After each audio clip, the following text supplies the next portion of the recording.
একান্নবর্তীর অনেক ফ্যাসিলিটি। বেচারা কিরম অবস্থায় শুয়ে আছে। তো ডাক্তার যেটা বলছে যে দিয়ে গেছে রনির জন্য আমার জন্য, দেখি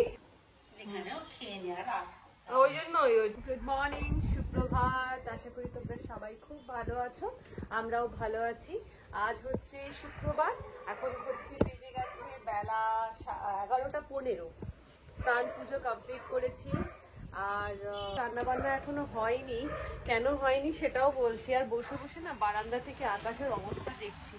আকাশটা দেখো তুমি, যেন মনে হচ্ছে কোনো কিছুর প্রাণ নেই, জান নেই, সমস্ত দিকটা যেন ঝিমিয়ে রয়েছে, ভালো লাগছে না। মন মেজাজ যখন ভালো থাকে তখন এরকম ওয়েদার হলে মনে হয় যেন রোমান্টিক ওয়েদার, আর মন মেজাজ যখন খারাপ থাকে তখন এইরকম ওয়েদার দেখলে মনে হয় যেন মন খারাপের ওয়েদার, তাই না বলো?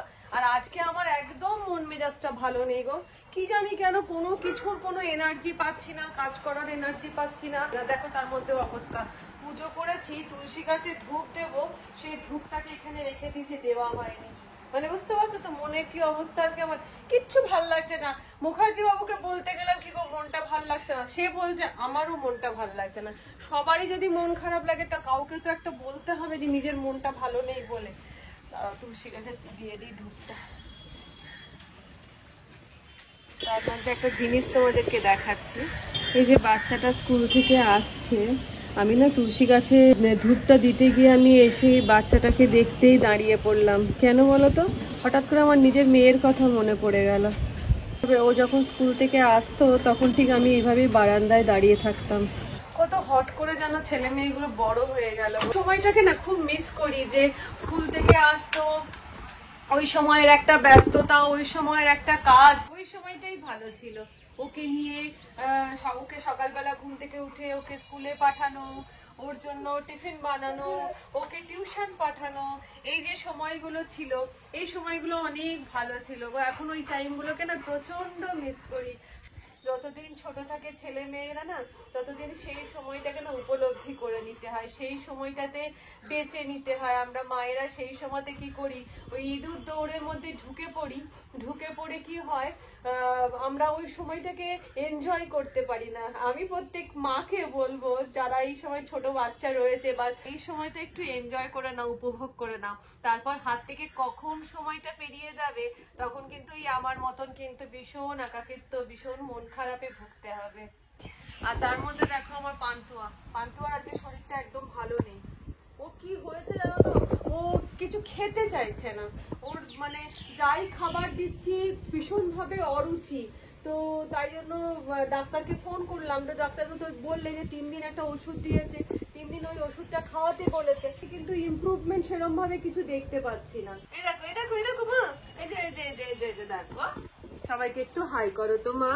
বলে আমার নাম পান্তা বুড়ি, আমার নাম পান্তা বুড়ি, আমি মায়ের কেলে মানিক, আমার নাম পান্তা বুড়ি। আর তার মধ্যে রান্না বান্নারও কোনো জুত নেই। আজকে দেখো মন মেজাজটা ভালো নেই বলে কিছু সেরকম রান্নাও করিনি। এখানে মাছের ডিম একটু রাখা আছে, এইটাকে দিয়ে পেঁয়াজ টিয়াজ দিয়ে ভাজবো, দিয়ে ভাবছি আলু পটল দিয়ে এটা ডালনা করব। এক এক সময় এক একটা ফেজ আছে, দেখবে কিসের জন্য ভাল লাগছে না আমি কিন্তু নিজেও বুঝতে পারছি না। এটা কেন হচ্ছে এটা আমি বোঝাতে পারবো না ঠিক কেন হচ্ছে। তো দিদি বললো যে তুই রান্না করিস না, আমি রান্না করব, যা হয় তুই আমার কাছে তাই খাবি। তো বললাম ঠিক আছে। তো এই যে মাছের ডিমটা রেডি করে রেখেছি, ওটাকে একটুখানি ভাজবো গরম গরম, আর প্লাস রাত্রিরের জন্যও করে রেখে দেবো আলু পটল দিয়ে মাছের ডিমের একটা ডালনা। ওটা সুমিত খুব আর খেতে খুব ভালোবাসে, আমিও খুব ভালোবাসি। এইদিকে দেখো, ঘুম থেকে উঠে থেকে এখনো বিছানাপাতি কিন্তু তুলিনি। ঝটপট তুলে একবার নিচে গিয়ে আড্ডা মেরে আসতে হবে, ওটা খুব দরকার।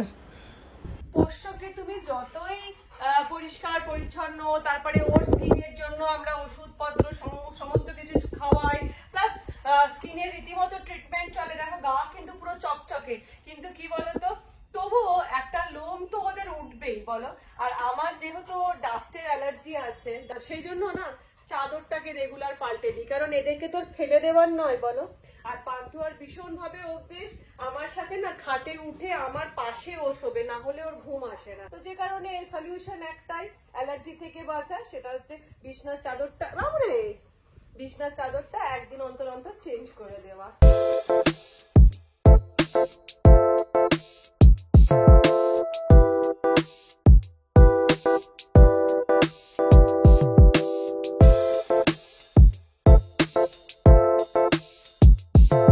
চলো মামা খেয়ে নেবে, চলো চলো চলো খেয়ে নেবে, চলো সোনা সোনা খাবে তো? খাবোর মুখেই মনে হচ্ছে, কিন্তু খেতেও পারবে না, পাচ্ছে না। এই যে একটুখানি ভাত দিয়ে, চিকেন দিয়ে, অল্প একটু ভাত দিতে বলেছে। চলো খেয়ে নেবে, চলো চলো লক্ষ্মী মেয়ের মতো খেয়ে নিও তো। চলো বলছি ভাই, কি করছো? এই যে গ্যাস মুছছি, আর বলিস না, এটা কি কুটুলে কারে? ভীষণ বাজে কাপড়, ভালো লাগে না। রান্না বান্না কমপ্লিট? রান্না বান্না কমপ্লিট। আমার আজকে মানে পুরো লুজ দিয়ে, মানে কোনো কিছুই ভালো লাগছে, সব ঢিলে নিতে চলছে। কেন বলো তো? একদিন হয় দেখবি। হ্যাঁ, আরে না ভালো লাগছে না কিছু। তুই তাহলে আর কিছু করিস না, আমার এখানে খেয়ে নিবি, তা কি আছে? না সেটা তো খেয়েই নিতাম। কি বলতো, মেয়ের দিদি বললো যে তোর ভাল লাগছে না যখন, তুই তাহলে রান্না করিস না, তুই আমার কাছে খাবি। তো ঠিক দিদি, আছে, তাহলে তাই কাজ, এখানে খেলেই হলো। হ্যাঁ ওই জন্য আমি বললাম যে তাহলে দিদির কাছে খেয়ে নেবো আমি, হ্যাঁ। নাহলে তো তোমার কাছে খেতামই।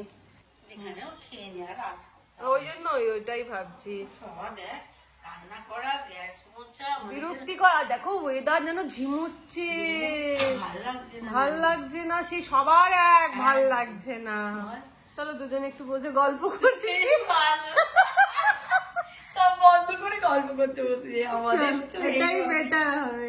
চলো করি জীবন যাক। আমি খালি একটু মাছের ডিমের বড়া ভাজবো গরম, ওই দিদি করেছে বাকি সবটা, ওইটা দিয়ে খাবো। ঠিক আছে তাই। তো দুই যায় বেশ কিছুক্ষণ আড্ডা দিয়ে মন ভালো করলাম, বুঝলে। এবার চলে এসেছি বড়াটা ভাজবো, মাছের ডিমের বড়াটা কড়া বসিয়ে দিয়েছি।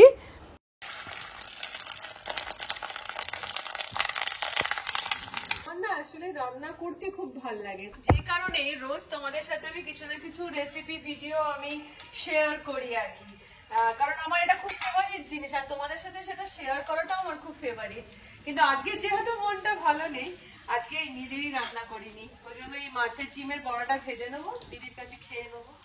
আর এইটাই সুবিধে হচ্ছে একান্নবর্তীর, এইটাই সুবিধে যে তোমার যখন একাকিত্ব লাগবে, তোমার যখন মন খারাপ লাগবে, তোমার যখন শরীর খারাপ লাগবে, তখন এই যে আশেপাশে এই মানুষগুলো থাকে না, এই যে পাশের মানুষগুলোকে পাই না, সেটাই হচ্ছে সব থেকে বড় একান্নবর্তীর ফেসিলিটি। একান্নবর্তীর অনেক ফেসিলিটি আছে। তো হয়ে গেছে আমার মাছের ডিম ভাজা, এবারে নিয়ে যাচ্ছি দিদির ঘরে। দিদি আছে কিনা জানি না, ও আমাদের জন্য রান্না বান্না করে রেখে দিয়ে গেছে, রনির জন্য আমার জন্য। দেখি যদি থাকে ভালো, আর না থাকে আমি আর রনি খেয়ে নেবো। মা নেই, কালী ক্লাসে গেছে, তাহলে তুই আর আমি খেয়ে নেবো। চলো, এখানে তো আমার কিমাই আছেই, কিমাই তো আছেই। আচ্ছা কিসমিসকে দেখায় তোমাদেরকে যে ও স্পা করে ওকে কেমন দেখতে লাগছে, দাঁড়াও।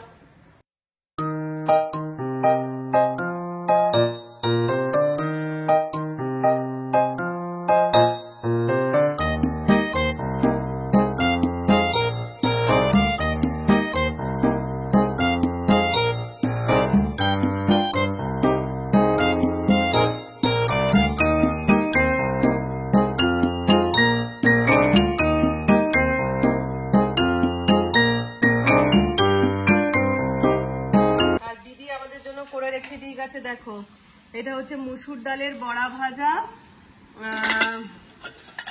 এটা হচ্ছে ডাল, মসুর ডাল, এটা আলু ভাজা কাঁচা লঙ্কা দিয়ে, এদিকে টমেটো বলছি, লেবু পেঁয়াজ কেটে গেছে, এটা ভাত, আর খালি মাছটা আমি গরম গরম ভাজবো। গুড আফটারনুন বন্ধুরা, এই খাওয়া দাওয়া করে উঠলাম, উঠে নিয়ে আর তারপরে জাস্ট একটুখানি বসতে যাব, তারপর দেখছি পান্তুয়া আবার করে হঠাৎ করে বমি করতে স্টার্ট করেছে। তো সত্যি কথা বলতে গেলে আর আমি না মনে করছি না ফেলে রাখাটা উচিত হবে, তাই জন্য ওকে নিয়ে এখন যাচ্ছি ডাক্তারের কাছে। এদিকে বৃষ্টি চলে এলো। পান্তুয়া যেখানে দেখায় আর কি, সেটা হচ্ছে এই রুবি হসপিটাল আছে সেইখানে আর কি, আমাদের বাড়ি থেকে অনেকটাই দূরে আর কি। কিন্তু কিছু করার নেই, ডাক্তারবাবু এখন বাড়িতে এখন রয়েছেন চেম্বারে, তাই ওকে নিয়ে এখন আমরা বেরোচ্ছি। আর কি হচ্ছে না হচ্ছে সমস্ত আপডেট তোমাদেরকে দিচ্ছি। তোমরা সবাই ঠাকুরকে জানাও যেন আমার পান্তুয়া সুস্থ হয়ে যায়। পান্তুয়া বেরোনোর আগে পান্তুয়ার এই দেখো না দাঁড়িয়ে পড়েছে, তারা প্রতিবেশীরা দাঁড়িয়ে পড়েছে। আর এই পাড়ার কুকুররা তো ওকে চেনে না, ও দেখতে পেলে ঘেঘো ঘেঘো করবো। ওই যে কালু আছে ওইখানে, এখানে লালু আছে।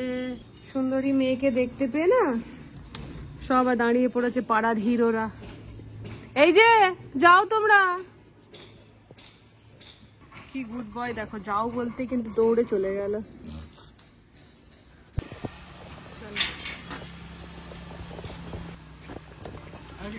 যা এখানে ওঠ, চলো ওঠ ওঠ ওঠ। হ্যাঁ এই তো, ভেরি গুড।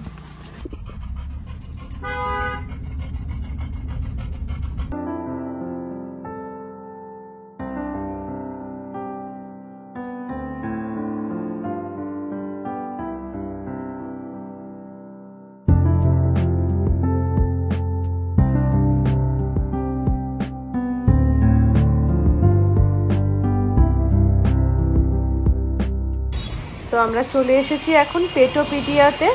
এই ভেট ক্লিনিকেই পান্তুয়াকে বরাবর দেখানো হয়। তো চলো দেখি ডাক্তার এবার কি বলে। চুপ করে বসো।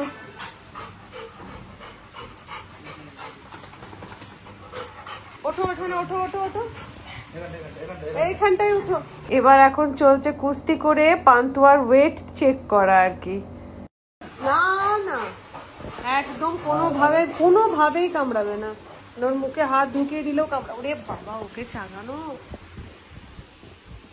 হ্যাঁ 108, তোমার 69।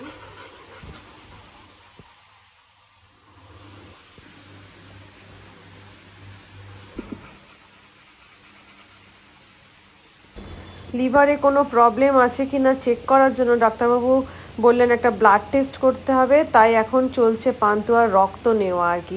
এই জিনিসটা দেখা আমার পক্ষে খুব কষ্টকর, এইভাবে বেঁধে নিয়ে পাটাকে রক্ত নেবে বলে আর কি। আর এই নিডলটা দেখো ঢুকিয়ে দিচ্ছে। আর আমি না এই জিনিসটা দেখতে আমার কাছে খুব প্যাথেটিক। ওর যত না কষ্ট হচ্ছে তার থেকে বেশি কষ্ট আমার হচ্ছে। আর দেখো বেচারা কিরম অবস্থায় শুয়ে আছে। তো আমাদের পান্তুয়ার ডাক্তার দেখানো কমপ্লিট হয়ে গেছে। তো ডাক্তার যেটা বলছে যে মেবি এখন ব্লাড টেস্ট হলো আর কি। তো ডাক্তার গেস করছে হতে পারে যে ব্লাড প্যারাসাইট যেটা প্রবলেম ওদের হয় সেটাই মনে হচ্ছে হয়েছে। এই থেকে কি হয়, ব্লাড প্যারাসাইট থেকে এইভাবে খাবারে অনীহা, ভমিটিং এগুলো আসে আর কি।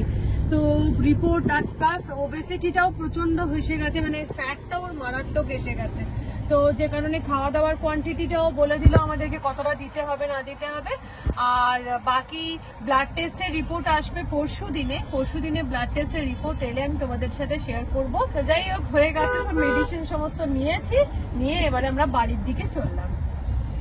আর এদিকে এই যে আরেকজন ক্লাসার মেশিন চালিয়ে যাচ্ছে করে করে। তো পান্তুয়াকে নিয়ে আমি বাড়ি ফিরে চলে এসেছি। আর ঘড়িতে এখন বেজেও গেছে সন্ধ্যে 6টা। এবার আমি ফ্রেশ হয়ে নিয়ে সন্ধ্যে জ্বালবো, জেলে আবার নিজে বেরিয়ে যাবো নিজের কর্মস্থল, মানে হচ্ছে আমার রেস্টুরেন্টে। তাহলে আজকের মতন টাটা, ভালো থেকো, সুস্থ থেকো, অনেকটা আনন্দে থেকো।